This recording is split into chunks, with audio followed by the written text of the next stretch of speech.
কর্মব্যস্ত জীবনে যেন দম ফেলার সময় নেই মানুষের। সময় ও যুগের সঙ্গে তাল মেলাতে দিন দিন মেশিনে পরিণত হচ্ছেন সবাই। এরই মধ্যে কর্মব্যস্ত মানুষদের নিয়ে ঘুমের প্রতিযোগিতার আয়োজন করে দক্ষিণ কোরিয়া। স্থানীয় সময় শনিবার রাজধানী সিউলের হান রিভার পার্কে অনুষ্ঠিত হয় ভিন্ন ধারার এই প্রতিযোগিতা।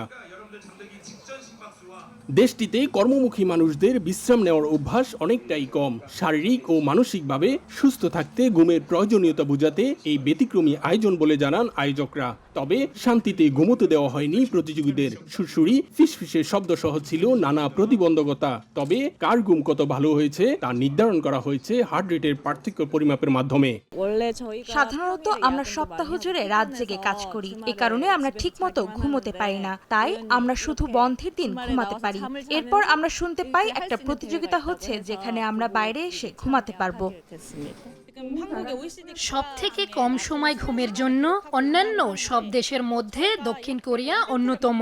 আমরা আশা করছি এই আয়োজনের মাধ্যমে মানুষ ঘুম ও বিশ্রামের প্রতি যত্নশীল হবে এবং এর গুরুত্ব বুঝতে পারবে। নগদে 500 টাকা বা তার বেশি পেমেন্টে পেতে পারেন ঢাকায় জমিসহ 20 কোটি টাকার পুরস্কার। এদিকে সপ্তাহ জুড়ে অনেক কাজ করে ক্লান্ত হলেও শান্তিতে ঘুমানো কঠিন বলে মনে করছেন প্রতিযোগীরা। তাই এই প্রতিযোগিতায় ঘুমাতে পারবে শুনে বিভিন্ন স্থান থেকে ছুটে আসেন তারা। ঘুমের এই আয়োজনে অংশ নেন প্রায় 100 জন। তাদেরকে ঘুমোতে হয় 1.5 ঘন্টা করে। কার ঘুম কত ভালো তা নির্ধারণ করে তুলে দেওয়া হয় পুরস্কার। পরিসংখ্যান অনুসারে রাতে সবচেয়ে কম ঘুমায় দক্ষিণ কোরিয়া ও জাপানের বাসিন্দারা। দক্ষিণ কোরিয়া থেকে মোহাম্মদ হানিফ, সময় সংবাদ।